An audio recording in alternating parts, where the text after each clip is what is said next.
جب ہم غریب زمین کی آرزو کریں تو آپ کا فلسفہ شروع ہو جاتا ہے، اور اپنی باری مربے ہیں کہ ختم ہی نہیں ہوتے، اور میں ان مربوں کا مالک بقول تیرے اتنا بے بس ہوں کہ کمی کو چپ نہیں کروا سکتا، اپنی پردیسی اولاد کو واپس نہیں لا سکتا، بس اس عالیشان مقبرے کی حفاظت پر مامور ہوں۔ چل جانے دے، آج کے لیے اتنا ہی بہت ہے، اب تو جا، کل صبح جلدی آ جانا، ایک بہت ضروری کام جانا ہے۔ رحمہ تھکے قدموں گھر روانہ ہوا۔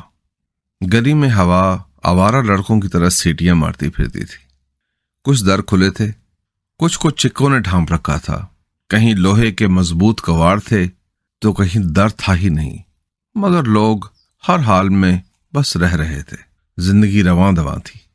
چودھری اچھا آدمی ہے، خیال رکھتا ہے۔ اکیلا رہ رہ کر رحمے کو خود کلامی کی عادت ہو گئی تھی، بس زمین نہیں دیتا، قبر میں لے جائے گا ساری۔ کیوں دے، میں اس کا ہوں ہی کون؟ وہ خود سے گویا ہوا، ساری زندگی اس کی خدمت کی ہے، جب اس کی اولاد بھی چھوڑ گئی تو کس کے کاندھے پر سر رکھ کر رویا ہے؟ اگر میں نہ ہوتا تو کیا ہوتا؟ کوئی اور ہوتا۔ اور پھر وہ خود ہی مسکرا دیا۔ رحمے کی کہانی اس کی زندگی کی مانند بہت سادہ تھی۔ ماں باپ بچپن میں ہی گزر گئے، کچھ نام نہاد زمین کے ٹکڑے تھے جو رشتہ داروں نے مال غنیمت سمجھ کر اینٹ لیے۔